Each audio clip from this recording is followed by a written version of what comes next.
नमस्कार दोस्तों, स्वागत है आप सभी का आपके अपने इस यूट्यूब चैनल बाय एमडी धीवर पर। दोस्तों, आज का जो हमारा क्लास होने वाला है वो क्लास नंबर 8वां होने वाला है। और आज की क्लास का जो हमारा विषय रहने वाला है वो हिंदी भाषा।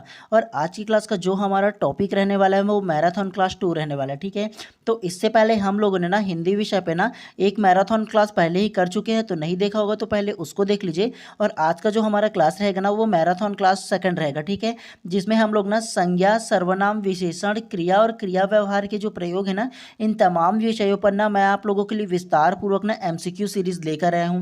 तो आप लोगों को सबसे पहले क्या करना है कि आप लोगों को ना मेरे आंसर देने से पहले खुद आंसर देना है और आपकी कितनी तैयारी हुई है हिंदी भाषा में ना इसको टेस्ट करना है। और उसके बाद आप लोग को बताना है कि हाँ एक्चुअल में आप लोग का कितना प्रश्न सही हो रहा है। ठीक है, तो ध्यानपूर्वक देखिएगा और बताइएगा इसका आंसर। ठीक है, मैं आप लोगों के लिए कम से कम 30 प्रश्न लेकर के आया हूँ आज की क्लास में, और 30 प्रश्न में कितना सही होता है आप जरूर बताइएगा। ठीक है, मुझे बताओगी तो अच्छी बात है, लेकिन खुद को बताओ वो ज़्यादा बेटर रहेगा आप लोगों के लिए। ठीक है, और ये क्लास होने के बाद ना लगभग 1 घंटे के बाद ना मैं इसका पीडीएफ जो रहेगा वो अपने टेलीग्राम चैनल पर डाल दूंगा। तो जाकर के सर्च कर लीजिए बाय एमडी धीवर करके ना, तो वहाँ आप लोग को पीडीएफ इसका मिल जाएगा। ठीक है, तो वहाँ से भी आप ना इस क्लास को देखने के बाद उसको भी ना दोबारा तैयारी करोगे तो आपकी जो तैयारी है वो काफ़ी बेटर तरीके से हो पाएगा। और अगर आप लोग को ना इसका लिंक नहीं मिलेगा ना, मतलब अगर टेलीग्राम चैनल नहीं मिलेगा ना, तो मैं अपने इसी वीडियो के डिस्क्रिप्शन में डाल दूंगा, तो वहां जाकर के देख लीजिएगा आप लोग। ठीक है, तो चलिए ज़्यादा देर ना करते हुए ना हम लोग क्लास को फटाक से स्टार्ट करते हैं। तो ध्यानपूर्वक आप लोग पढ़िएगा। ठीक है, तो चलिए सबसे पहला प्रश्न क्रमांक फर्स्ट को ध्यानपूर्वक पढ़िए। स्वयं शब्द कौन सा सर्वनाम है? मतलब आप लोग को बताना है कि ये जो स्वयं शब्द है ना उसमें कौन सा सर्वनाम है, आप लोगों को ये बताना है। सबसे पहला ऑप्शन नंबर ए प्रश्नवाचक, ऑप्शन नंबर बी पुरुषवाचक, ऑप्शन नंबर सी निजवाचक, या ऑप्शन नंबर डी अनिश्चयवाचक। तो क्या इसका आंसर होगा पहले आप बताइए, फिर इसका आंसर मैं आप लोगों को विस्तार पूर्वक दूंगा। तो प्रश्न क्रमांक 1 का जो करेक्ट आंसर है वो आप लोग का ऑप्शन नंबर सी निजवाचक करेक्ट हो जाएगा। कैसे? तो सबसे पहला प्रश्न क्रमांक 1 को ध्यानपूर्वक पढ़ोगे तो आप लोगों को समझ में आएगा। इसमें बोला गया है कि ये जो स्वयं शब्द है ना वो कौन सा सर्वनाम है ये बोला है, और जो स्वयं शब्द है वो आप लोग का निजवाचक सर्वनाम है। ये बात आप लोगों को याद रखना है। अब आप लोगों के मन में एक सवाल आ गया कि सर ये निजवाचक सर्वनाम क्या होता है। तो निजवाचक सर्वनाम के बारे में थोड़ा सा आप लोग ये जान लीजिए कि वह शब्द जिसमें कर्म और कर्ता समान हो। मतलब ये आप लोग ये जो शब्द देखोगे स्वयं ना, तो उसमें कर्म और कर्ता दोनों एक समान है, मतलब दोनों एक ही है। ठीक है, तो वो आप लोग का निजवाचक सर्वनाम कहलाएगा। ये बात आप लोगों को याद रखना है।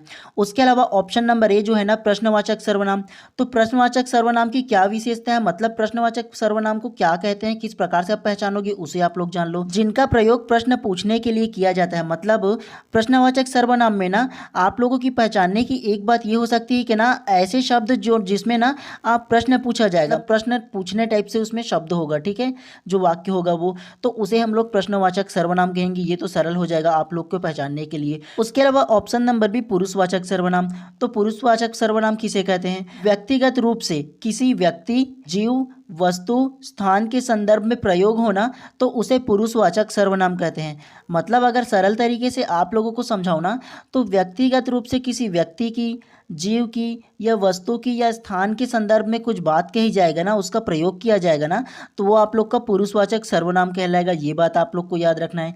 और अंतिम में ऑप्शन नंबर डी जो है ना वो अनिश्चयवाचक सर्वनाम। अनिश्चयवाचक सर्वनाम ऐसे शब्द हैं जिनमें स्थान, व्यक्ति, वस्तु आदि के द्वारा निश्चितता का बोध ना हो, मतलब अनिश्चितता का बोध हो। ठीक है, जैसे रहता है ना कि मन में कोई शंका रहता है, तो ऐसी कोई बात रहेगा जिसमें शंका लगेगा ना, ठीक है, जिसमें डाउट फील होगा ना, वो आप लोग का अनिश्चयवाचक सर्वनाम कहलाएगा। ठीक है, तो इतनी बातें को आप लोगों को याद रखना है। तो इस प्रकार से प्रश्न क्रमांक 1 का जो करेक्ट आंसर है ना ऑप्शन नंबर सी आप लोग का करेक्ट हो जाएगा। चलिए नेक्स्ट प्रश्न को इसी प्रकार से पढ़ते हुए चलते हैं। चलिए प्रश्न क्रमांक 2 को पहले ध्यानपूर्वक पढ़िए। आम फल कौन सी संज्ञा है? मतलब ये जो आम फल है ना उसमें कौन सी संज्ञा है आप लोगों को ये बताना है। ऑप्शन ए व्यक्तिवाचक संज्ञा, ऑप्शन बी जातिवाचक संज्ञा, ऑप्शन सी भाववाचक संज्ञा, या ऑप्शन डी समूहवाचक संज्ञा। तो क्या इसका आंसर होगा बताइए। तो प्रश्न क्रमांक 2 का जो करेक्ट आंसर है वो आप लोग का ऑप्शन नंबर बी जातिवाचक संज्ञा जो है ना वो करेक्ट हो जाएगा। कैसे? तो सबसे पहला प्रश्न क्रमांक 2 को देखो, ये जो आम शब्द है ना उसमें कौन सी संज्ञा है बोला है। और मैंने आप लोगों का ना जो क्लास लिया था जिसमें मैंने आप लोग को संज्ञा सर्वनाम के विषय में पढ़ाया था, तो उसमें मैंने आप लोगों को विस्तार पूर्वक बताया था। अगर आप लोगों ने नहीं देखा होगा ना तो मेरा क्लास क्रमांक 2 को जाकर के देख लीजिए ना, उसमें आप लोग को ना विस्तार पूर्वक समझ में आ जाएगा। ठीक है, कि जो संज्ञा की पहचान है वो किस प्रकार से होगी। इसमें भी आप लोगों को को थोड़ा सा बता देता हूँ, ठीक है। सबसे पहले ये जो जातिवाचक संज्ञा है ना, इसमें जो ये आम है वो जातिवाचक संज्ञा कैसे होगा। तो सबसे पहला मुझे आप लोग ये बताओ कि ये जो आम है, आम कहने से क्या आप लोग किसी एक प्रकार की आम को जान पा रहे हो क्या। आम की तो कई प्रजाति होती है ना, मतलब बहुत सारी जातियाँ होती हैं ना, जैसे कि तोताफली आम, बैगनी आम, अलग अलग प्रकार की अलग अलग आम होता है ना।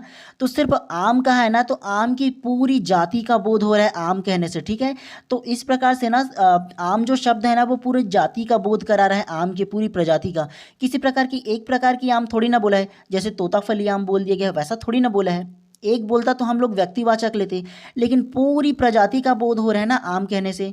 तो इस प्रकार से प्रश्न क्रमांक 2 का जो करेक्ट आंसर होगा ऑप्शन नंबर बी करेक्ट हो जाएगा, ठीक है। और जो जातिवाचक जो संज्ञा है ना, उसकी अगर कि मैं आप लोगों को थोड़ी सी परिभाषा बताऊं ना, तो जातिवाचक संज्ञा जिन शब्द से किसी जाति की सभी प्रजाति या वस्तुओं का बोध होता है, मतलब ऐसे शब्द जिससे पूरी उसकी प्रजाति का बोध होना, उसे जातिवाचक संज्ञा कहते हैं। ये बात आप लोग को याद रखना है।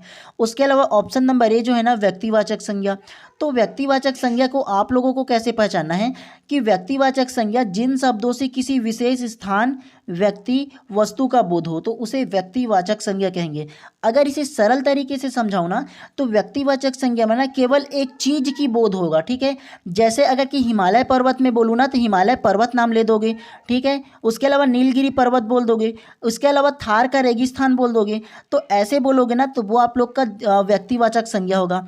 उसी प्रकार की अगर कि नीलगिरी जैसे मैं पर्वत बोला हूँ ना, अगर नीलगिरी पर्वत को छोड़ करके मैं सीधा सिर्फ पर्वत बोल दूं, तो वो आप लोग का जातिवाचक संज्ञा में आ जाएगा। अगर पर्वत में नीलगिरी पर्वत बोल रहा हूँ, तो वो आप लोग का व्यक्तिवाचक संज्ञा आ जा रहा है। दोनों में अंतर आप लोग को समझ में आ रहा है। अगर पर्वत बोल रहा हूँ तो पर्वत की संपूर्ण जाति का बोध हो रहा है, और अगर सिर्फ मैं बोल रहा हूँ आप लोग का नीलगिरी पर्वत, तो केवल नीलगिरी पर्वत एक है, और जो एक चीज का बोध कराए ना, वो आप लोग का व्यक्तिवाचक संज्ञा कहलाएगा, ठीक है। उसके अलावा ऑप्शन नंबर सी भाववाचक संज्ञा। भाववाचक संज्ञा के बारे में थोड़ा सा आप लोग जान लीजिए। जिन शब्दों से किसी व्यक्ति, वस्तु के गुण या दोष का, भाव का बोध होना, उसे भाववाचक संज्ञा कहते हैं। एक सरल तरीके से मैं आप लोग को इसको समझाऊं ना, तो जैसे मैं बोल दूं भय, ठीक है, या मैं बोल दूं क्रोध, इससे आप लोग को क्या समझ में आ रहा है, या मैं बोल दूं प्रेम, तो इससे आप लोग को क्या समझ में आ रहा है, उसके गुण का बोध हो रहा है ना, उसके जो भावना है उसका बोध हो रहा है ना, तो उसे हम लोग ना भाववाचक संज्ञा कहेंगे। ये बात आप लोगों को याद रखना है। सिर्फ मैं जो बोल रहा हूँ उसको याद रखोगे ना, तो एक शब्द में आप लोग समझ जाओगे, ठीक है। उसके अलावा अंतिम में ऑप्शन नंबर डी समूहवाचक संज्ञा। समूहवाचक संज्ञा वह कहलाता है जिससे किसी व्यक्ति, वस्तु के पूरे समूह का बोध होना, उसे समूहवाचक संज्ञा कहेंगे, ठीक है।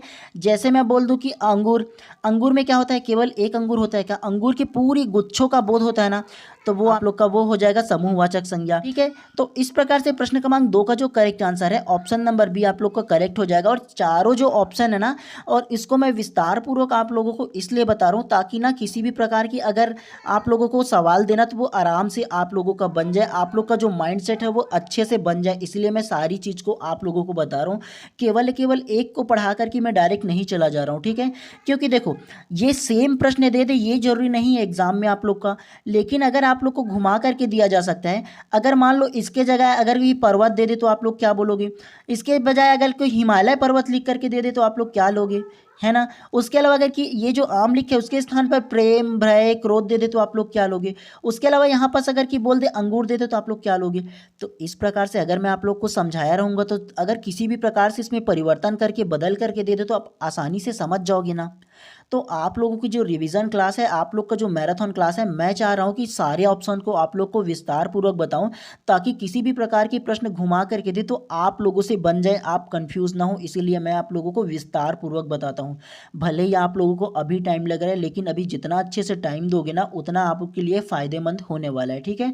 चलिए अब हम लोग ना नेक्स्ट प्रश्न को फिर से पढ़ते हुए चलते हैं, तो ध्यानपूर्वक आप लोग भी पढ़ते हुए चलिएगा साथ में, ठीक है। चलिए प्रश्न क्रमांक 3 को ध्यानपूर्वक पढ़िए। कुछ कार्य हुआ है और कुछ कार्य शेष है। ऑप्शन ए संबंधवाचक सर्वनाम, ऑप्शन बी अनिश्चयवाचक सर्वनाम, ऑप्शन सी प्रश्नवाचक सर्वनाम, या ऑप्शन डी निजवाचक सर्वनाम। तो क्या इसका आंसर होगा बताइए।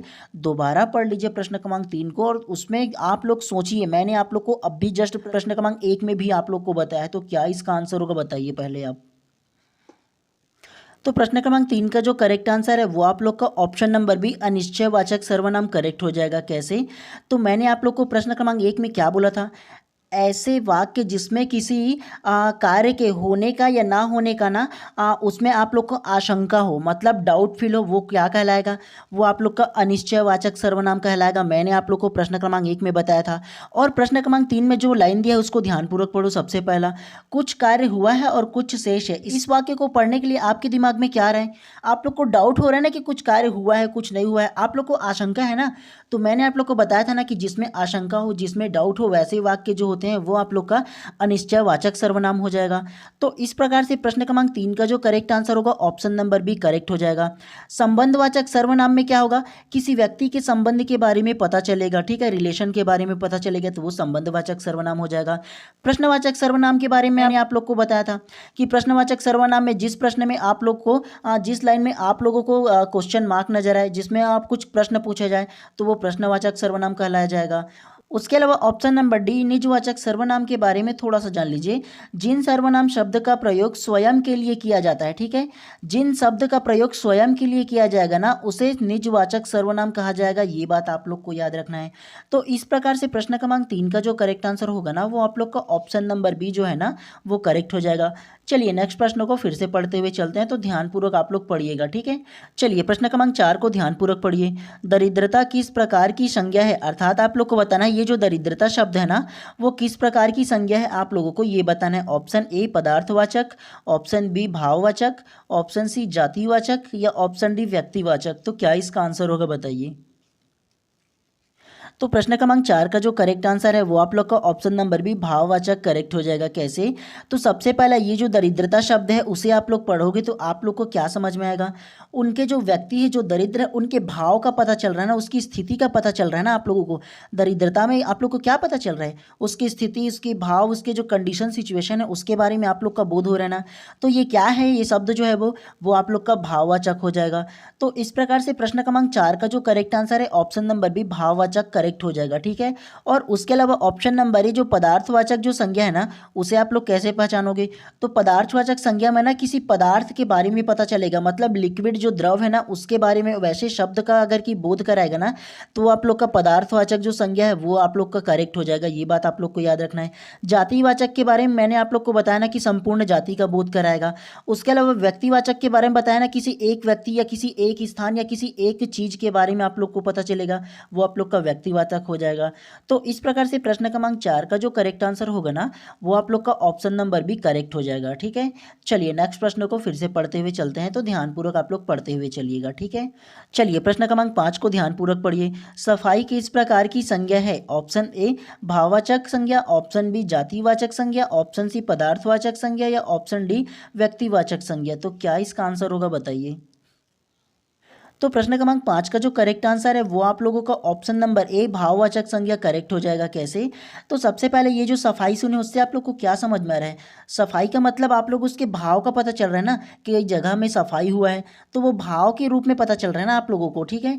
तो इस प्रकार से प्रश्न क्रमांक 5 का जो करेक्ट आंसर होगा ना, वो ऑप्शन नंबर ए भाववाचक संज्ञा जो है वो करेक्ट हो जाएगा, ठीक है। और बाकी तीनों के बारे में मैंने तो आप लोग को विस्तार पूर्वक समझाया है, ठीक है। तो चलिए नेक्स्ट प्रश्न को फिर से पढ़ते हुए चलते हैं। चलिए प्रश्न क्रमांक 6 को पहले ध्यानपूर्वक पढ़िए।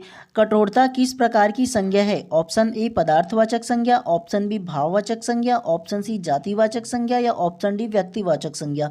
तो क्या इसका आंसर होगा बताइए। और ये जो प्रश्न है ना वो गलत नहीं होनी चाहिए आप लोगों से, ठीक है। तो क्या इसका आंसर होगा बताइए पहले आप। तो प्रश्न क्रमांक 6 का जो करेक्ट आंसर है वो आप लोग का ऑप्शन नंबर बी भाववाचक संज्ञा जो है वो करेक्ट हो जाएगा। कैसे? तो सबसे पहले आप लोग ये जो कठोरता लिखा है वो उसे ध्यानपूर्वक पढ़ो।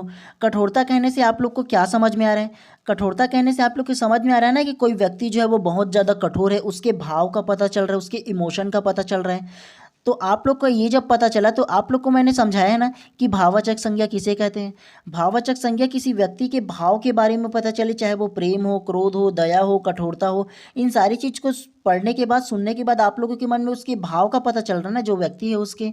तो इस प्रकार से प्रश्न क्रमांक 6 में ना जो कठोरता शब्द है उसका जो संज्ञा है वो आप लोग का ऑप्शन नंबर बी जो होगा ना भाववाचक संज्ञा, वो करेक्ट हो जाएगा, ठीक है। तो चलिए इसी प्रकार से नेक्स्ट प्रश्नों को फिर से पढ़ते हुए चलते हैं।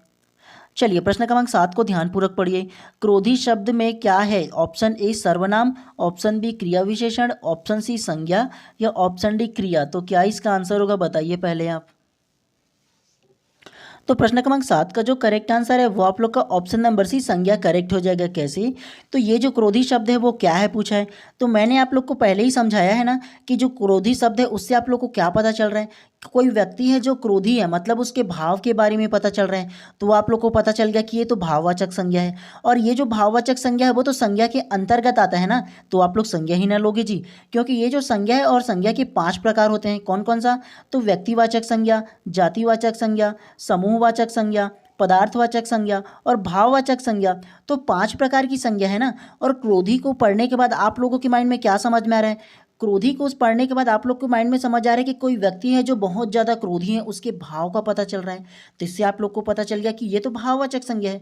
और भाववाचक जो संज्ञा है वो तो संज्ञा के 5 प्रकारों में से एक प्रकार है, तो संज्ञा ही ना आंसर होगा जी। हैं तो इस प्रकार से प्रश्न क्रमांक 7 का जो करेक्ट आंसर है ऑप्शन नंबर सी जो संज्ञा है वो करेक्ट हो जाएगा। तो मुझे उम्मीद था कि आप लोग सही आंसर लोगे। ठीक है, चलिए नेक्स्ट प्रश्न को फिर से पढ़ते हुए चलते हैं। और आप लोगों का ना कितना आंसर सही हो रहा है जरूर एक बार मुझे कमेंट करके बताइएगा। ठीक है, चलिए प्रश्न क्रमांक 8 को पहले ध्यानपूर्वक पढ़िए।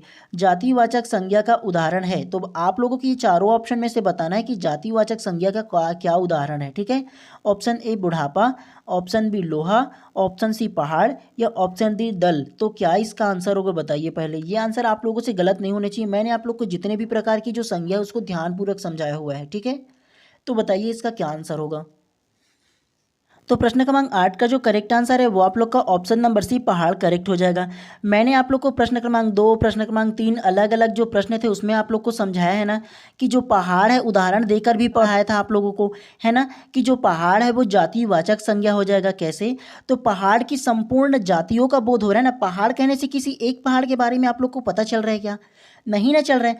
पूरे आप लोग का संपूर्ण उसकी जाति का पता चल रहा है ना। चाहे वो हिमालय पहाड़ है, चाहे वो आप लोग का अरावली के पहाड़ हो, चाहे वो और किसी प्रकार का जो पहाड़ है, वो संपूर्ण जाति का पता चल रहा है ना। किसी एक के बारे में पता चल रहा है क्या पहाड़ कहने से? नहीं ना चल रहा है। और आप लोगों को उदाहरण के थ्रू मैंने आप लोग को बताया भी था कि जो जातिवाचक संज्ञा है वो संपूर्ण जो पहाड़ है ना उसके बोध करा रहा है, मतलब संपूर्ण उसकी जाति का बोध करा रहा है, जितने भी पहाड़ है उनके। अगर इसी में बोल देते हिमालय की पहाड़ या अरावली की पहाड़ तो आप लोग का व्यक्तिवाचक संज्ञा हो जाता। लेकिन पूरी पहाड़ बोला है तो सब पहाड़ की जो संपूर्ण जाति है उसका बोध करा रहा है। ठीक है, तो इस प्रकार से प्रश्न क्रमांक 8 का जो करेक्ट आंसर है ऑप्शन नंबर सी आप लोग का करेक्ट हो जाएगा। उसके अलावा ऑप्शन नंबर ए को देखो, ये जो बुढ़ापा है वो कौन सी संज्ञा में आएगा? बुढ़ापा आप लोगों का भाववाचक संज्ञा में आएगा। ठीक है, क्योंकि बुढ़ापा कहने से उसके भाव का पता चल रहा है ना, तो इसलिए ये भाववाचक संज्ञा में आ जाएगा। उसके अलावा ये जो ऑप्शन बी है लोहा, वो कौन सा संज्ञा में आएगा ये बताओ आप लोग का? तो वो आप लोग का द्रववाचक में आ जाएगा। वो पदार्थ है ना जी, लोहा जो है पदार्थ है ना, तो इसलिए वो आप लोग का द्रव या पदार्थवाचक संज्ञा में आ जाएगा। उसके अलावा ऑप्शन नंबर डी को देखो दल, तो दल से आप लोग को क्या पता चल रहा है कि कोई किसी प्रकार का एक समूह हो जाएगा, तो वो आप लोग का समूहवाचक संज्ञा हो जाएगा। चारों ऑप्शन को आप लोग एनालिसिस करो, मतलब आप लोगों के जो माइंड है ना वो एक्सिस करे, वो समझे कि ये जो शब्द है प्रॉपर वो कौन सी संज्ञा में है। आप लोग को ये समझ में आना चाहिए। केवल एक प्रश्न करके आप लोगों को नहीं जाना है, संपूर्ण उसके ऑप्शन है ना उसके बारे में भी आप लोग को एनालिसिस करना है, ताकि आप लोग की जो समझ, मतलब आप लोग की जो मैच्योरिटी लेवल है ना वो बाकियों से अलग बने। ठीक है, मैं आप लोगों से यही चाहता हूँ कि आप लोग बाकी सब प्रश्न उसका जो ऑप्शन है ना सारी चीज़ को एनालिसिस करते चलो। बाकी मेरे से जितने भी लोग पढ़ रहे हो आप लोग का जो मैच्योरिटी लेवल है वो अलग कदम पे जाए, मैं ये चाहता हूँ आप लोगों का। ठीक है, तो इस प्रकार से प्रश्न क्रमांक 8 का जो करेक्ट आंसर होगा ऑप्शन नंबर सी आप लोग का करेक्ट हो जाएगा। चलिए नेक्स्ट प्रश्न को फिर से हम लोग ध्यानपूर्वक पढ़ते हुए चलते हैं। चलिए प्रश्न क्रमांक 9 को पहले ध्यानपूर्वक पढ़िए। भाववाचक संज्ञा में व्यक्ति या वस्तु की किस चीज का बोध होता है? ऑप्शन ए नाम, ऑप्शन बी स्थान, ऑप्शन सी समूह या ऑप्शन डी गुण। तो क्या इसका आंसर होगा बताइए। बहुत ही इजी प्रश्न है यार, मैं आप लोग को कई बार समझाया हूँ अभी आप लोगों को। तो क्या इसका आंसर होगा बताइए पहले आप। तो प्रश्न क्रमांक 9 का जो करेक्ट आंसर है वो आप लोग का ऑप्शन नंबर डी गुण करेक्ट हो जाएगा। कैसे? तो सबसे पहला ध्यानपूर्वक पढ़ो क्या बोला है। भाववाचक संज्ञा में व्यक्ति या वस्तु के किस चीज का बोध होता है? तो भाववाचक संज्ञा में उसके गुण का ना बोध होगा जी। कोई व्यक्ति अगर क्रोधी है, कोई व्यक्ति अगर बहुत ज़्यादा किसी से प्रेम करता है, कोई व्यक्ति अगर कि बूढ़ा है, या कोई व्यक्ति अगर कि क्रोध है, गुस्सा में है या किसी भी प्रकार से है, तो इन सारी चीज़ को सुनने के बाद आप लोग को क्या समझ में आ रहा है? अगर क्रोध है तो क्रोध के गुण का पता चल रहा है ना, कि हाँ कि वो व्यक्ति बहुत ज़्यादा क्रोध है, उसके गुण का पता चल रहा है ना, वो अपने गुण को दिखा रहा है ना। तो भाववाचक संज्ञा में क्या पता चलेगा? उसका गुण का ही ना बोध होगा जी। हैं तो इस प्रकार से प्रश्न क्रमांक 9 का जो करेक्ट आंसर होगा ऑप्शन नंबर डी जो गुड़ है वो करेक्ट हो जाएगा। कई बार मैंने आप लोग को बताया ना, आपको एग्जाम्पल में दे करके। तो इस प्रकार से क्या इसका आंसर होगा, तो ऑप्शन नंबर डी ही करेक्ट हो जाएगा। ठीक है, इतनी बातें आप लोगों को याद रखनी है। चलिए नेक्स्ट प्रश्न को फिर से पढ़ते हुए चलते हैं। चलिए प्रश्न क्रमांक 10 को ध्यानपूर्वक पढ़िए। गणना की दृष्टि से संज्ञाएं कितने प्रकार की होती है? Option A 2, option B 3, option C 6 या ऑप्शन डी 8। तो कितनी प्रकार की होती हैं आप ये बताइए सबसे पहला।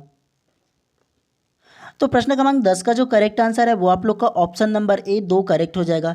अब आप लोगों के मन में एक सवाल आएगा कि सर आपने तो ना ये जो संज्ञा है ना उसके 5 प्रकार बताए हुए थे, लेकिन इसमें तो 5 प्रकार के दिए हुए ही नहीं हैं, केवल 2, 3, 6 और 8 दिया हुआ है, तो क्या आंसर ले हम लोग बोल के कन्फ्यूज़ हो गए। तो मैं आप लोगों को बता दूं थोड़ा सा, अगर आप लोग प्रश्न क्रमांक 10 को ध्यानपूर्वक पढ़ोगे ना तो उसमें बोला है कि गणना की दृष्टि से संज्ञाएं के कितने प्रकार की होती है। गणना की दृष्टि से मतलब गिनने की दृष्टि से, तो गिनने की दृष्टि से जो संज्ञा है उसके दो ही ना प्रकार होगा जी। सबसे पहला वो जो काउंटेबल हो मतलब जिसे गिना जा सके, और दूसरा वो जो अनकाउंटेबल हो मतलब जिसे ना गिना जा सके। जिसे गिना जा सके वो हो सकता है आप लोग का कुर्सी, टेबल, जो अलग अलग प्रकार की है ना जिसे गिना जा सके वो आप लोग का गणनीय हो जाएगा। ठीक है, काउंटेबल हो जाएगा। और आप लोग का जो संज्ञा एक प्रकार से होगा ना जो अनकाउंटेबल जिसे गिना ना जा सके। जैसे मैं आप लोग का चावल बोल दूं तो चावल को गिन सकते हो क्या जी? हाँ, अगर 1 किलो चावल दे दूं तो गिन पाओगे क्या? उसके अलावा पानी दे दूं आप लोग को तो उसे गिन पाओगे क्या? तो इस प्रकार की मेरा बताने का मतलब यह है कि आप लोगों को अगर एक शब्द दे दिया जाए, मान लो दे दिया जाए कुर्सी, टेबल, तो वो क्या कौन सी संज्ञा होगा? तो वो गणनीय संज्ञा ना होगा जी। हाँ, और आप लोग को मैं चावल बोल दूं या आप लोग का किसी प्रकार की द्रव पदार्थ लिक्विड की बात कर दूं तो उसे गिन सकते हो क्या? नहीं ना गिन सकते हो। तो वो शब्द मिलेगा तो वो अगणनीय शब्द होगा ना जी, है ना। तो इस प्रकार से गणना की दृष्टि से ना जो संज्ञा है उसका 2 प्रकार होता है, ये बात आप लोगों को याद रखना है। और अगर ऐसे प्रश्न में गणना का शब्द जो है ना उसका प्रयोग ना होना, केवल बोल दी जाए संज्ञाएं के कितने प्रकार की होती है या संज्ञा की कितने प्रकार की होती है, तो आप लोगों को 5 प्रकार लेना है। ठीक है, और याद रख लीजिए व्यक्तिवाचक संज्ञा, जातिवाचक संज्ञा, समूहवाचक संज्ञा, भाववाचक संज्ञा और पदार्थवाचक संज्ञा। टोटल संज्ञा के 5 प्रकार होते हैं, ये बात आप लोगों को याद रखना है। और गणना की दृष्टि से 2 प्रकार होते हैं। ठीक है, दोनों बातों को आप लोगों को याद रखना है। ठीक है, तो इस प्रकार से प्रश्न क्रमांक 10 का जो करेक्ट आंसर होगा ऑप्शन नंबर ए 2 वो करेक्ट हो जाएगा। ठीक है, चलिए अब हम लोग नेक्स्ट प्रश्नों को फिर से पढ़ते हुए चलते हैं। चलिए प्रश्न क्रमांक 11 को पहले ध्यानपूर्वक पढ़िए। गुलाब शब्द है मतलब आपको बताना है कि ये जो गुलाब शब्द है वो कौन सी संज्ञा है, आप लोगों को ये बताना है। ऑप्शन ए व्यक्तिवाचक संज्ञा, ऑप्शन बी जातिवाचक संज्ञा, ऑप्शन सी भाववाचक संज्ञा या ऑप्शन डी द्रव्यवाचक संज्ञा। तो क्या इसका आंसर होगा बताइए। आप लोग ज़्यादा जानते होंगे इसके बारे में। ठीक है, तो बताइए क्या इसका आंसर होगा। तो प्रश्न क्रमांक 11 का जो करेक्ट आंसर है वो आप लोग का ऑप्शन नंबर बी जातिवाचक संज्ञा करेक्ट हो जाएगा। कैसे?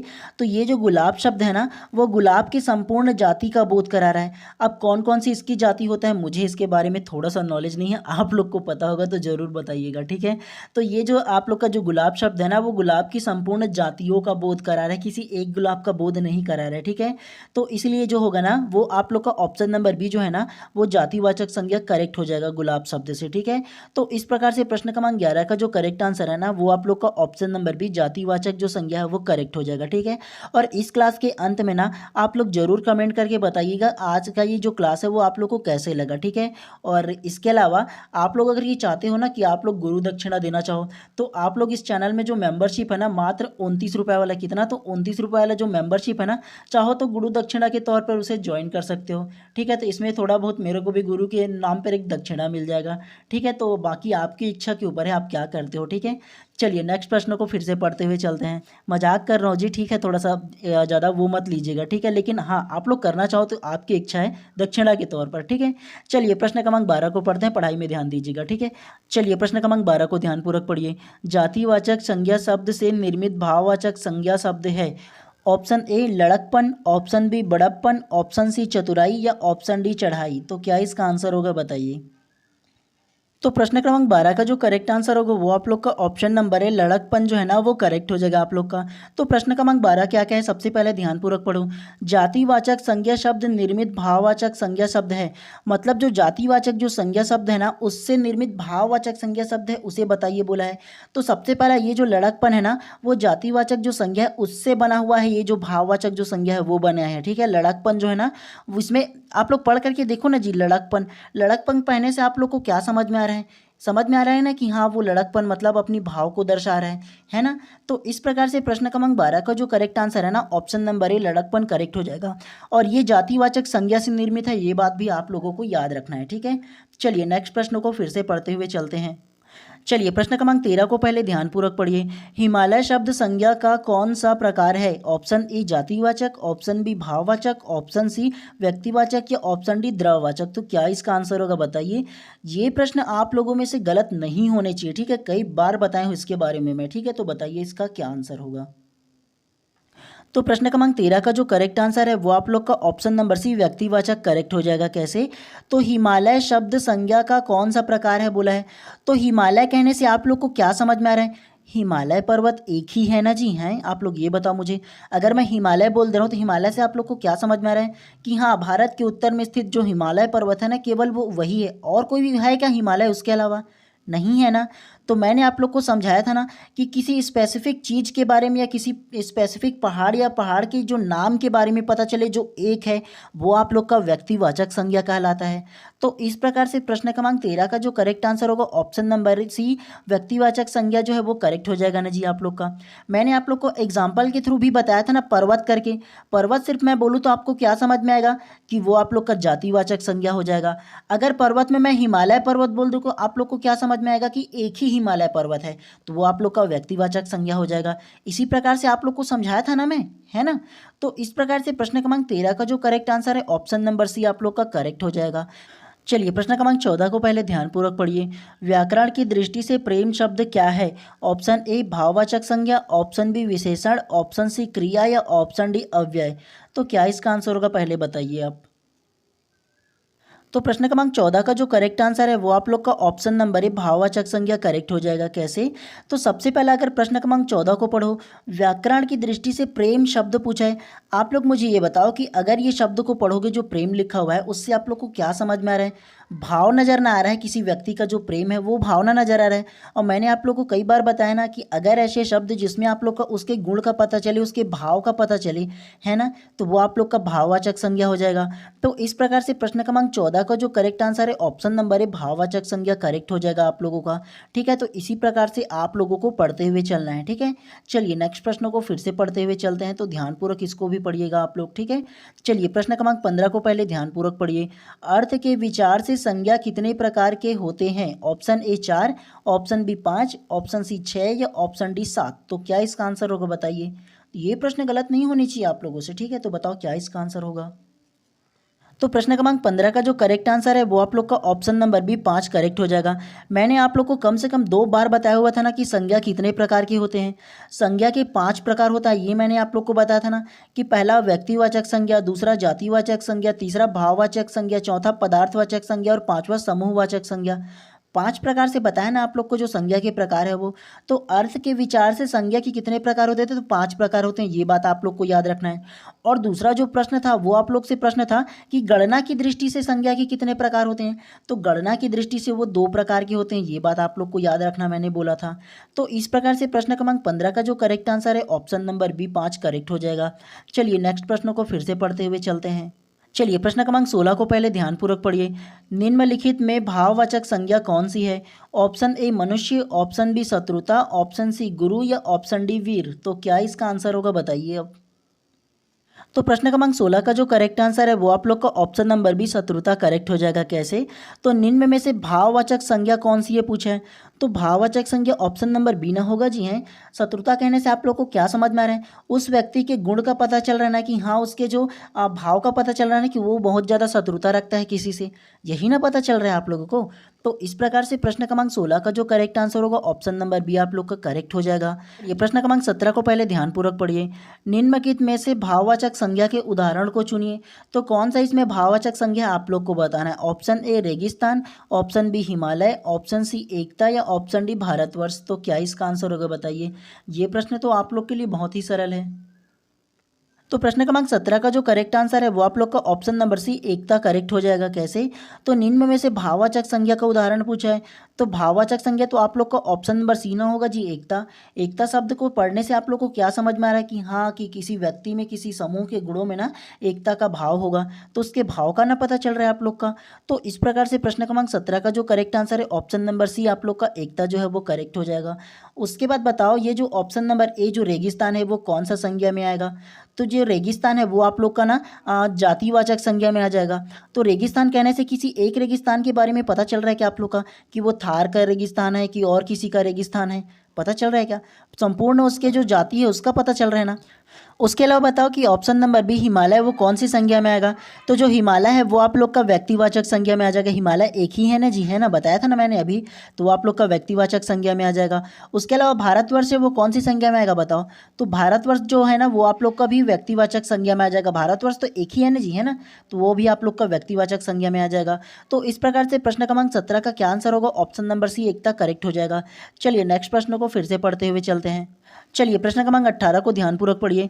निम्नलिखित में से कौन सा शब्द संज्ञा है? ऑप्शन ए क्रोधी, ऑप्शन बी क्रोध, ऑप्शन बी क्रुद्ध या ऑप्शन डी क्रोधित। तो क्या इसका आंसर होगा बताइए सबसे पहला है आप।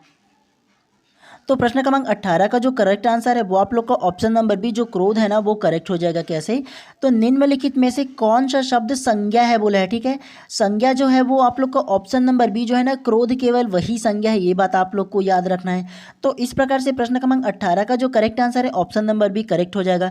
ये जो क्रोधी है, ये जो क्रुद्ध है और ये जो क्रोधित है वो नहीं होगा, ठीक है। जो शुद्ध रूप में जो है ना क्रोध जो है ना वो इसका जो संज्ञा है वो आएगा, ठीक है। तो इतनी सी बातें आप लोगों को याद रखना है। चलिए नेक्स्ट प्रश्न को फिर से पढ़ते हुए चलते हैं। चलिए प्रश्न क्रमांक 19 को सबसे पहला ध्यानपूर्वक पढ़िए। उचित का भाववाचक संज्ञा क्या होगा? ऑप्शन नंबर ए उचितानुसार, ऑप्शन बी औचित्य, ऑप्शन सी उचितस्य, ऑप्शन डी उवाच या ऑप्शन ई चीता। तो क्या इसका आंसर होगा बताइए पहले आप। तो प्रश्न क्रमांक 19 का जो करेक्ट आंसर है वो आप लोग का ऑप्शन नंबर बी औचित्य करेक्ट हो जाएगा। कैसे? तो जो उचित शब्द जो है ना उसका जो भाववाचक संज्ञा है ना वो आप लोग का ऑप्शन नंबर बी औचित्य जो है ना वो करेक्ट हो जाएगा, ठीक है। तो इस प्रकार से प्रश्न क्रमांक 19 का जो करेक्ट आंसर है ऑप्शन नंबर बी करेक्ट हो जाएगा। चलिए नेक्स्ट प्रश्न को फिर से पढ़ते हुए ध्यानपूर्वक चलते हैं। प्रश्न क्रमांक 20 को चलिए सबसे पहला ध्यानपूर्वक पढ़िए। मीठा की भाववाचक संज्ञा होगी, मतलब ये जो मीठा है ना उसका भाववाचक संज्ञा क्या होगा ये बताना है। ऑप्शन ए मिठाई, ऑप्शन बी मिठास, ऑप्शन सी मीठी या ऑप्शन डी मधुर या ऑप्शन ई मिठवा। तो क्या इसका आंसर होगा बताइए पहले आप। तो प्रश्न क्रमांक 20 का जो करेक्ट आंसर है वो आप लोग का ऑप्शन नंबर बी मिठास जो है वो करेक्ट हो जाएगा। तो मीठा शब्द का भाववाचक पूछा है ना, तो मीठा शब्द का भाववाचक क्या होगा ना जी, है ऑप्शन नंबर बी जो मिठास है वो करेक्ट हो जाएगा ना। आप लोग किसी चीज़ को खाते तो बोलते हो ना कि बहुत ज़्यादा मिठास है ना, बोलते हो ना आप लोग ऐसे ही। तो मीठा शब्द का भाववाचक क्या होगा? तो मिठास हो जाएगा। तो इस प्रकार से प्रश्न क्रमांक 20 का करेक्ट आंसर है ऑप्शन नंबर बी करेक्ट हो जाएगा। चलिए नेक्स्ट प्रश्न को फिर से पढ़ते हुए चलते हैं। चलिए प्रश्न क्रमांक 21 को ध्यानपूर्वक पढ़िए। निम्नलिखित में से कौन सा शब्द जातिवाचक संज्ञा है? ऑप्शन ए कवि, option B Ganga, option C सुंदरता या ऑप्शन डी धैर्य। तो क्या इसका आंसर होगा बताइए। तो प्रश्न क्रमांक 21 का जो करेक्ट आंसर है वो आप लोग का ऑप्शन नंबर एक कवि करेक्ट हो जाएगा। कैसे? तो निम्न में से कौन सा जातिवाचक संज्ञा है पूछा है ना। तो जातिवाचक संज्ञा ऑप्शन नंबर ए कवि ना होगा जी, हैं। आप लोग मुझे ये बताओ कि मैं अगर कवि कहता हूँ तो कवि से आप लोग को क्या पता चलेगा? संपूर्ण कवि की जो प्रजाति है, जो जाति है, उसके बारे में ना पता चलेगा जी कवि कहने से। किसी एक कवि के बारे में पता चल रहा है क्या कि वो कोई कविता लिखता है, कोई कहानी लिखता है, कोई नाटक लिखता है, तो इस सभी को कवि ही ना कहते हैं, है ना। तो एक कवि के बारे में पता चल रहा है क्या? नहीं पता चल रहा है ना। पूरी जाति के बारे में पता चल रहा है ना। तो इस प्रकार से प्रश्न क्रमांक 21 का जो करेक्ट आंसर होगा ऑप्शन नंबर ए करेक्ट हो जाएगा। उसके अलावा ऑप्शन नंबर बी को बताओ गंगा वो कौन सी जो संज्ञा है वो आ जाएगा। तो गंगा जो है वो आप लोग का व्यक्तिवाचक संज्ञा आ जाएगा, क्योंकि गंगा तो एक ही है ना, तो वो व्यक्तिवाचक आ जाएगा। ऑप्शन नंबर सी सुंदरता कौन सी संज्ञा में आ जाएगा? तो सुंदरता वो आप लोग की भाववाचक आ जाएगा। तुम बहुत सुंदर हो, तो इससे क्या पता चलेगा? उसके भाव के बारे में ना पता चल रहा है जी, हैं। उसके अलावा ऑप्शन नंबर डी धैर्य, धैर्य से आप लोग को किस संज्ञा के बारे में पता चलेगा? धैर्य जो है वो भी आप लोग का भाववाचक संज्ञा हो जाएगा। तुम में बहुत धैर्य नहीं है, तुम में बहुत धैर्य है। ऐसा कहने से क्या पता चल रहा है? उसके गुण का पता चल रहा है ना, उसके जो भाव है उसको पता चल रहा है ना, तो ये भी आप लोग का भाववाचक संज्ञा हो जाएगा। तो इतनी सी बातें आप लोगों को याद रखनी है। चलिए नेक्स्ट प्रश्न को फिर से पढ़ते हुए चलते हैं। प्रश्न क्रमांक 22 को ध्यानपूर्वक पढ़िए। कहूँ रावण, रावण जग केते, पद में रावण शब्द का प्रयोग क्रमशः हुआ है? ऑप्शन ए जातिवाचक संज्ञा एवं व्यक्तिवाचक संज्ञा, ऑप्शन बी व्यक्तिवाचक संज्ञा एवं व्यक्तिवाचक संज्ञा, ऑप्शन सी व्यक्तिवाचक संज्ञा एवं जातिवाचक संज्ञा, या ऑप्शन डी जातिवाचक संज्ञा एवं जातिवाचक संज्ञा। तो क्या इसका आंसर होगा, बताइए आप। तो प्रश्न क्रमांक 22 का जो करेक्ट आंसर है वो आप लोग का ऑप्शन नंबर सी व्यक्तिवाचक संज्ञा एवं जातिवाचक संज्ञा करेक्ट हो जाएगा। कैसे? तो सबसे पहला अगर आप प्रश्न क्रमांक 22 को पढ़ोगे तो आप लोग को पता चलेगा कि ये जो स्टेटमेंट लिखा हुआ है, ठीक है, कहूँ रावण रावण जग केते, तो ये संस्कृत भाषा में लिखा हुआ है। इसको अगर मैं हिंदी में ट्रांसलेट करूँ ना तो इसको कहा गया है कि रावण तुम कौन सा रावण हो, ये कहा गया है। ये जो कहा है ना कि कहूँ रावण रावण जग केते, तो इसका हिंदी रूपांतरण होगा रावण तुम कौन सा रावण हो। तो सबसे पहला इसका मतलब समझ लीजिए। तो इसमें जो पहला रावण है ना, वो पहला रावण जो है वो लंकापति रावण के लिए उपयोग किया गया है, और जो दूसरा रावण है ना वो उसके विशेषता को बतलाता है ना। तो पहला रावण होगा वो व्यक्तिवाचक संज्ञा हो जाएगा, और जो दूसरा रावण होगा ना वो जातिवाचक संज्ञा हो जाएगा। तो इस प्रकार से प्रश्न क्रमांक 22 का जो करेक्ट आंसर है ना ऑप्शन नंबर सी करेक्ट हो जाएगा। कुछ कुछ ऐसे सेंटेंस है जिसको आप लोगों को समझने होंगे थोड़े से, ठीक है। चलिए नेक्स्ट प्रश्न को फिर से हम लोग पढ़ते हुए चलते हैं। चलिए प्रश्न क्रमांक 23 को पहले ध्यानपूर्वक पढ़िए। अपनापन शब्द है ऑप्शन ए संज्ञा, ऑप्शन बी सर्वनाम, ऑप्शन सी विशेषण, या ऑप्शन डी क्रिया विशेषण। तो क्या इसका आंसर होगा, पहले आप बताइए। तो प्रश्न क्रमांक 23 का जो करेक्ट आंसर है वो आप लोग का ऑप्शन नंबर है संज्ञा करेक्ट हो जाएगा। कैसे? तो सबसे पहला आप लोग ना ये जो अपनापन शब्द है ना उसको पढ़ोगे तो आप लोग को क्या समझ में आएगा। अपनापन मतलब एक भाव का पता चल रहा है ना, अपनापन से, है ना, किसी व्यक्ति को अपनापन जो आ रहा है उसके भाव का पता चल रहा है ना। तो भाव का पता चल रहा है, इससे आप लोग को क्या समझ में आया कि ये जो संज्ञा का एक जो प्रकार है ना भाववाचक संज्ञा उसमें आता है, और भाववाचक जो संज्ञा है वो किस में आता है, संज्ञा के 5 प्रकारों में से एक प्रकार है ना। तो इस प्रकार से प्रश्न क्रमांक 23 का जो करेक्ट आंसर है ऑप्शन नंबर ए संज्ञा है ना वो करेक्ट हो जाएगा। ठीक है, तो इसी प्रकार से हम लोग ना पढ़ते हुए चलेंगे। चलिए नेक्स्ट प्रश्न को फिर से पढ़ते हैं। चलिए प्रश्न क्रमांक 24 को ध्यानपूर्वक पढ़िए। निम्नलिखित में से सर्वनाम शब्द होगा, तो सर्वनाम शब्द कौन सा होगा आप लोग को ये बताना है। Option A Taj Mahal, option B बुढ़ापा, ऑप्शन सी पतला, या ऑप्शन डी उन्होंने। तो क्या इसका आंसर होगा, बताइए पहले आप। तो प्रश्न क्रमांक 24 का जो करेक्ट आंसर है वो आप लोग का ऑप्शन नंबर डी उन्होंने करेक्ट हो जाएगा। तो प्रश्न 24 क्या कहा है, निम्न में से सर्वनाम शब्द होगा बोला है, और सर्वनाम जो शब्द है वो उन्होंने ना हो जाएगा। जी हाँ, और सर्वनाम क्या होता है थोड़ा सा आप लोग ये जान लो। सर्वनाम वो होता है जो संज्ञा के बदले आने वाले जो शब्द होते हैं ना उसे सर्वनाम कहते हैं। जैसे अगर मैं किसी का नाम लिख दूँ राम, तो राम लिख दे रहा हूँ तो वो कौन सा जो संज्ञा है उसमें आएगा, तो ये आप लोग का व्यक्तिवाचक संज्ञा में आ जाएगा। अगर मैं इस राम की बजाय उन्होंने बोल दूँ, है ना, तो उन्होंने बोला हूँ तो उस राम की जगह में यूज़ किया हूँ ना उन्होंने। राम ने खाना खाया तो उन्होंने खाना खाया, मैं ऐसे बोल रहा हूँ। तो राम की जगह मैंने उन्होंने प्रयोग किया ना, तो संज्ञा के बदले अगर कि जो शब्द आ रहा है उसे हम क्या कहेंगे, सर्वनाम कहेंगे। और सर्वनाम शब्द कौन सा है, तो उन्होंने है। तो इस प्रकार से प्रश्न क्रमांक 24 का जो करेक्ट आंसर है ऑप्शन नंबर डी उन्होंने जो है ना वो करेक्ट हो जाएगा। चलिए नेक्स्ट प्रश्न को इसी प्रकार से फिर से पढ़ते हुए चलते हैं। चलिए प्रश्न क्रमांक 25 को ध्यानपूर्वक पढ़िए। निम्नलिखित में से कौन सा विकल्प संबंधवाचक सर्वनाम है। ऑप्शन ए वह, ऑप्शन बी कुछ, ऑप्शन सी आप, या ऑप्शन डी जो। तो क्या इसका आंसर होगा, बताइए। तो प्रश्न क्रमांक 25 का जो करेक्ट आंसर है वो आप लोग का ऑप्शन नंबर डी जो है ना वो करेक्ट हो जाएगा। कैसे? तो प्रश्न क्रमांक 25 क्या कहा है, निम्नलिखित में से कौन सा विकल्प संबंधवाचक सर्वनाम है। तो संबंधवाचक जो सर्वनाम है वो जो होगा। कैसे? और मैं आप लोगों को ये जो संबंधवाचक सर्वनाम है उसका एग्जाम्पल देकर के समझाऊँ ना, तो एक एग्जाम्पल ये हो सकता है कि जो सोवत है सो खोवत है। तो यहाँ पर शुरुआती में जो और बीच में जो सो है ना, वो अगर कि शब्द आएगा तो वो संबंधवाचक सर्वनाम में आ जाएगा। तो ऐसे ही आप लोग का जो उसका जो शब्द है ना उसको आप लोगों को पकड़ना है। ठीक है, तो इस प्रकार से प्रश्न क्रमांक 25 का जो करेक्ट आंसर है ऑप्शन नंबर डी आप लोग का करेक्ट हो जाएगा। चलिए नेक्स्ट प्रश्न को फिर से पढ़ते हुए चलते हैं। चलिए प्रश्न क्रमांक 26 को ध्यानपूर्वक पढ़िए।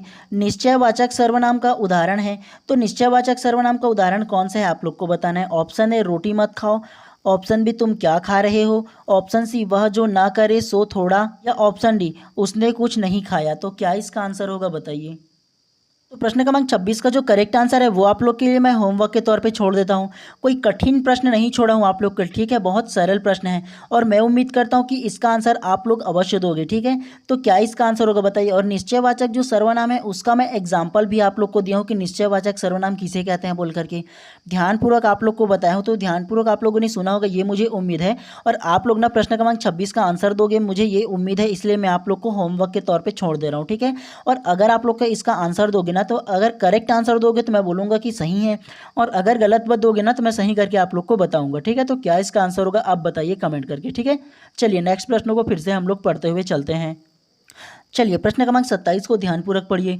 वह खाना खा रहा है में कौन सा शब्द सर्वनाम है? ऑप्शन ए खाना, ऑप्शन बी खा रहा, ऑप्शन सी वह, या ऑप्शन डी इनमें से कुछ नहीं। तो क्या इसका आंसर होगा बताइए आप। तो प्रश्न क्रमांक 27 का जो करेक्ट आंसर है वो आप लोग का ऑप्शन नंबर सी वह करेक्ट हो जाएगा। कैसे? तो सबसे पहला प्रश्न क्रमांक 27 को पहले ध्यानपूर्वक पढ़ो। वह खाना खा रहा है, ये जो आप लोग का जो सेंटेंस है, ये जो स्टेटमेंट है ना, इसमें कौन सा सर्वनाम शब्द है बोला है? तो इसमें आप लोग का वह ना सर्वनाम शब्द होगा जी।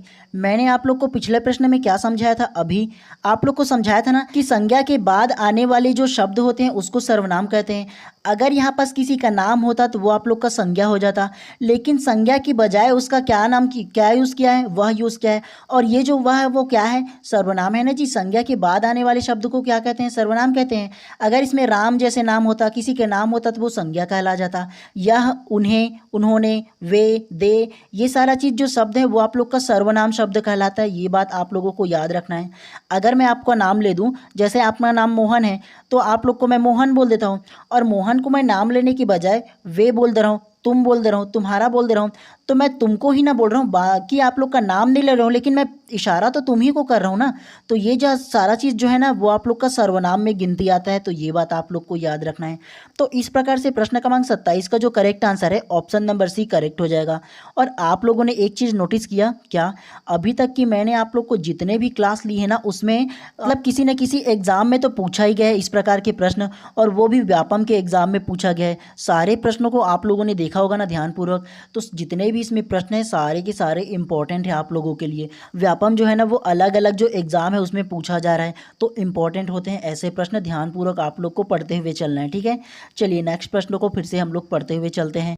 प्रश्न क्रमांक 28 को पढ़िए। यह काम कोई ना कोई अवश्य करेगा वाक्य में खालिस्तान सर्वनाम का प्रयोग हुआ है। ऑप्शन ए संबंधवाचक वाक्य, ऑप्शन बी निश्चयवाचक वाक्य, ऑप्शन सी प्रश्नवाचक, या ऑप्शन डी अनिश्चयवाचक। तो क्या इसका आंसर होगा बताइए आप पहले। तो प्रश्न क्रमांक 28 का जो करेक्ट आंसर है वो आप लोग का ऑप्शन नंबर बी अनिश्चयवाचक वाक्य करेक्ट हो जाएगा। कैसे? तो सबसे पहले ये जो स्टेटमेंट दिया है उसको पढ़ो। यह काम कोई ना कोई अवश्य करेगा। तो ये जो स्टेटमेंट है उसे पढ़ने के बाद आप लोग को क्या समझ में आ रहा है? कोई निश्चय बात कही गई है क्या? कोई ना कोई अवश्य करेगा, कौन करेगा? कुछ पता चल रहा है क्या इससे? तो ये जो वाक्य है वो अनिश्चयवाचक वाक्य है, मतलब किसी निश्चित काम को कहाँ दर्शा रहा है? आप लोग देखो ना, पढ़ो ना, बताओ ना। नहीं दर्शाना है ना। तो इस प्रकार के वाक्य जो होंगे ना वो आप लोग का अनिश्चय प्रकार का जो वाक्य है वो कहलाएगा। तो इस प्रकार से प्रश्न क्रमांक 28 का जो करेक्ट आंसर है ऑप्शन नंबर बी करेक्ट हो जाएगा। चलिए नेक्स्ट प्रश्न को फिर से पढ़ते हुए चलते हैं। चलिए प्रश्न क्रमांक 29 को ध्यानपूर्वक पढ़िए। निश्चयवाचक सर्वनाम का उदाहरण है। ऑप्शन ए यह, ऑप्शन बी कोई, ऑप्शन सी जैसे, या ऑप्शन डी कौन। तो क्या इसका आंसर होगा बताइए। अब भी जस्ट आप लोग को प्रश्न क्रमांक 28 में मैंने विस्तार पूर्वक समझाया है, तो क्या इसका आंसर होगा बताइए। तो प्रश्न क्रमांक 29 का जो करेक्ट आंसर है वो आप लोग का ऑप्शन नंबर है यह करेक्ट हो जाएगा। कैसे? तो निश्चयवाचक सर्वनाम का उदाहरण है बोला है, तो निश्चयवाचक सर्वनाम का जो उदाहरण है वो ऑप्शन नंबर है यह जो है ना वो करेक्ट हो जाएगा। जैसे मैं आप लोग को एक एग्जांपल दूं, यह काम तुमने बहुत अच्छे से किया है ना, तो ये निश्चय हो गया ना, ये काम तुमने अच्छे से किया, मतलब निश्चयवाचक सर्वनाम को दर्शा रहा है ना ये वाक्य। तो शुरू में ये जो यह लिखा है ना वो आप लोग का निश्चयवाचक सर्वनाम का उदाहरण है, ये दर्शाता है। ठीक है, तो इस प्रकार से प्रश्न क्रमांक 29 का जो करेक्ट आंसर होगा ऑप्शन नंबर ही करेक्ट हो जाएगा। चलिए आज की क्लास के अंतिम प्रश्न को ध्यानपूर्वक पढ़िएगा आप लोग। ठीक है, चलिए प्रश्न क्रमांक 30 को ध्यानपूर्वक पढ़िए। किस वर्ग के सर्वनाम के मूल रूप एक वचन तथा बहुवचन में समान होते हैं? ऑप्शन ए प्रश्नवाचक तथा अनिश्चयवाचक, ऑप्शन बी निश्चयवाचक तथा निजवाचक, ऑप्शन सी प्रश्नवाचक तथा पुरुषवाचक, या ऑप्शन डी संबंधवाचक तथा अनिश्चयवाचक। तो क्या इसका आंसर होगा बताइए पहले आप। तो प्रश्न क्रमांक 30 का जो करेक्ट आंसर होगा वो आप लोग का ऑप्शन नंबर डी संबंधवाचक तथा अनिश्चयवाचक करेक्ट हो जाएगा। कैसे? तो प्रश्न क्रमांक 30 क्या कहे ध्यानपूर्वक पढ़ो। किस वर्ग के सर्वनाम के मूल रूप एक वचन तथा बहुवचन में समान होते हैं? तो जो एक वचन के जो मूल रूप होते हैं ना और बहुवचन के मूल रूप वो आप लोग का संबंधवाचक और अनिश्चयवाचक है ना उसमें समान होते हैं। ये बात आप लोगों को याद रखना है। तो इस प्रकार से प्रश्न क्रमांक 30 का जो करेक्ट आंसर है ऑप्शन नंबर डी करेक्ट हो जाएगा आप लोगों का। तो चलिए आज की क्लास को यहीं पर समाप्त करते हैं, और अगर आप लोग चैनल पर नए होंगे तो चैनल को सब्सक्राइब कर देना और बेल आइकन को दबा देना, ताकि इसी प्रकार की जब भी मैं आप लोगों का क्लास लेकर आऊँ ना, सबसे पहले आप लोगों को नोटिफिकेशन मिले। और नोटिफिकेशन आप लोगों को मिले इसलिए ज़्यादा जरूरी कि आप चैनल को सब्सक्राइब कर दो, ठीक है। चलिए मिलते हैं इसी प्रकार किसी नेक्स्ट क्लास में। और अगर आप लोग चाहो ना तो इस चैनल के जो मेंबरशिप है ना उसको ज्वाइन कर लो। और अगर आप लोगों ने ना मेरा इस चैनल की जो मेंबरशिप को ज्वाइन करोगे ना, तो मेरा भी आप लोगों से कुछ भला हो जाएगा। तो मैं आप लोगों के लिए भला सोचता हूँ, तो आप लोग भी मेरे लिए कुछ थोड़े बहुत तो भला सोच ही सकते हो, ठीक है। बाकी आपके ऊपर है करना ना करना, ठीक है। चलिए मिलते हैं इसी प्रकार किसी नेक्स्ट क्लास में।